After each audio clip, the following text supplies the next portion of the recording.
It's Pegasus week on Trust the Profits as we take an early look at the World Cup.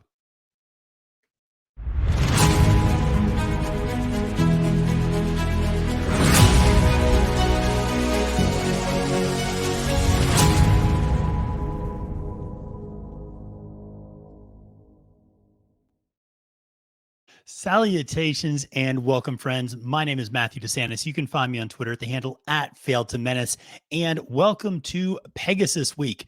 That's right, the week that is going to be all about the Pegasus World Cup and all of the races on the card this coming Saturday at Gulfstream Park. Obviously, a huge day for the sport.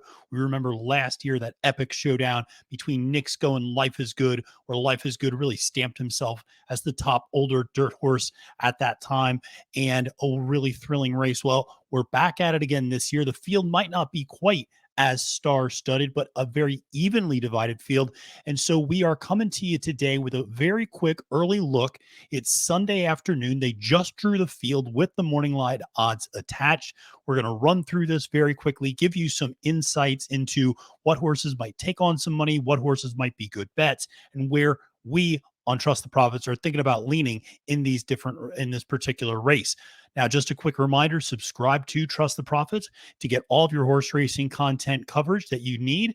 We have a ton, obviously, focused this week on Pegasus World Cup, from capping the card, doubling down, to Colin Sheehan's Derby prep content, to the lounge on Thursday nights. We got a whole slew of content for you as we get you ready for the Pegasus week. But beyond that, obviously the run for the Triple Crown and the run for the Roses the first weekend in May. So like I said, make sure to subscribe on YouTube to Trust the Profits. Well, that being said, let's dive in and take a look at this 12 horse field for the Pegasus World Cup. And the first thing that really should stick out to you, and we obviously have this highlighted here on the graphic, is Cyberknife. The Brad Cox horse is the morning line favorite at 5-2 and is by far and away the biggest name in terms of credentials and achievements in this particular field. But I think there's a lot of very notable horses to point out here. Starting on the inside rail, you have a horse like Proxy from Michael Stidham, 9-2 in the morning line. Surprising. I was a little surprised by that. I probably would not move towards Proxy. This is an improving horse, no doubt about it. But this is a horse who really had only won allowance level races before winning that rather weak grade 1 Clark race last time out. Certainly all the credit to Proxy for winning that race. But now backing it up against, I think, a stronger field here, 9-2 seems a little short for my liking on this particular horse. Simplification in the number 2 hole for Antonio Sanyo, obviously a hard-knocking horse that's been on the Derby trail for all last year and has kept remaining running, ran in the BC Dirt Mile, did not put forth a very good effort. Finished third in the Harlan's Holiday, which is a little bit of a prep for this race, 15-1. If you like simplification, you certainly are going to be able to get a price on this horse. Riding with Biden for Butch Reed, coming down from the Northeast. This is a horse I actually saw win a marathon dirt race, I should say, on Pennsylvania Derby Day undercard. Certainly, this is a horse that can more than handle the distance. Question is whether or not he's got the speed and class to really compete with this level of field. The number 4 horse, White Barrio, Safi Joseph Jr. This is one of the favorites down at Gulfstream, and there is no way, I repeat, no way you are going to get 10-1 on this horse. I don't care what the morning line says. I don't care even what you think of White Barrio. You're not getting 10-1 on this horse because people love White Barrio, particularly down in South Florida. This is a horse that will absolutely get hammered at the windows. You'll be lucky if you get half that price, honestly, I think, at least on White Barrio. So you really have to like White Barrio a lot, I think, knowing that you're not going to get 10-1. If you did, certainly a very valid bet, I think. But like I said, a shorter price, maybe not. But he's been working out great down there in South Florida. True definition of horse for a course. Then you get the Bob Baffert entry, Defunded.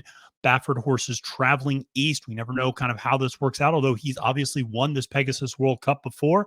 So certainly has the ability. Defunded is a horse, though, that has been known to get a little worked up in different paddock environments. Baffert actually talked about this, how he doesn't like the paddock at Santa Anita, but he likes, or Del Mar, I should say, but he likes the paddock at Santa Anita. You take him to Del Mar, he becomes a completely different creature. So interesting to see how this horse would handle the travel. A horse I really like at number 6, Art Collector for Bill Mott, 10-1 on the morning line. I think this is where you're going to go for value. Art Collector, just such a professional horse, always puts in a strong effort. This will be his final race. Obviously, rooting for him to go out a winner.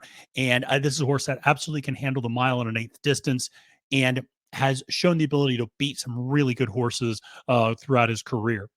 You have another big favorite. If you were watching the live draw in the number 7 hole, Skippy Longstocking, there was huge eruption and cheers for the announcement of Skippy Longstocking and his post position draw.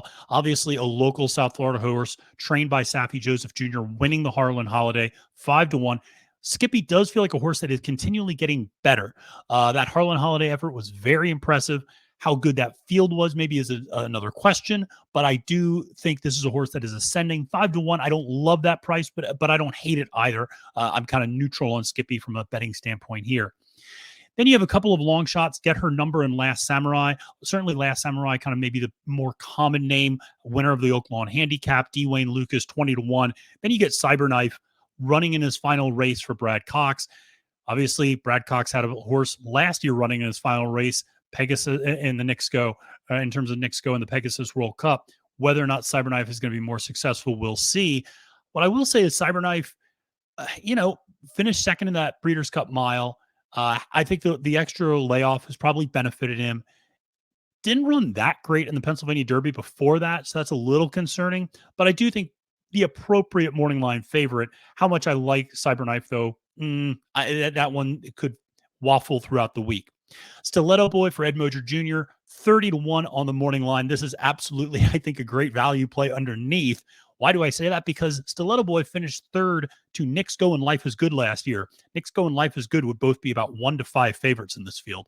So you have a horse that is proven over this track and has proven himself against very, very good competition. Stiletto Boy always feels like he runs an honest race. I think 1.8 miles is his maximum distance. I like him a little bit more at 1.16 miles, but certainly a very capable horse. At 31, you're getting a huge price on a horse that has demonstrated the ability to run well underneath, at the very least in this spot.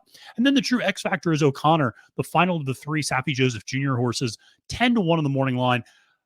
This is a horse that I'm really intrigued by because he really showed a lot in debut in North America. There's a horse that won a ton of races down in Chile. Saffie brings him up here to South Florida, wins his first time out, then runs as the morning line, or as the post-time favorite, I should say, in the Harlan's Holiday, and finishes kind of a disappointing 4th that day. And Saffie really went on record to talk about how disappointed he was in O'Connor's effort, which makes me think there's a lot of expectations behind this horse. So I think 10-1, if you think maybe he bounces back. I don't love the post position. He's going to have to use a lot of speed to get over and get a little bit of a ground saving trip. But this is your Pegasus World Cup field. I think there's absolutely some opportunities from a betting standpoint.